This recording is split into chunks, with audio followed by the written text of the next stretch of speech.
In this video, I'm going to show you how you can easily delete Instagram messages. Be sure to watch the video to the very end so you don't make any mistakes, and of course do not forget to like this video and subscribe to my channel. Thanks guys!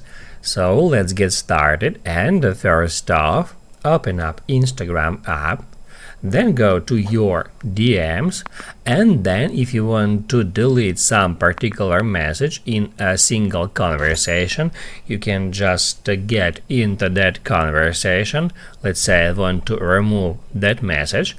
All I have to do is just long press at that message, just like that, until it comes up, and then I can hit add unsend to unsend that particular message from that conversation. That will remove that message for both sides.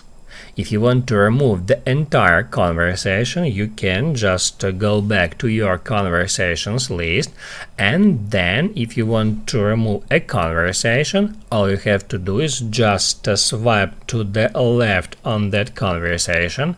That will show you delete option. You can just tap on it and then select delete.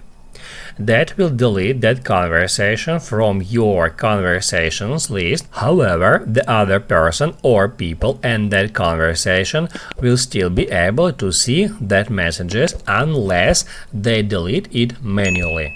Now you can write down in the comments below if you have any questions about that tutorial. Hit the like button if you like that video, and see you in the next one.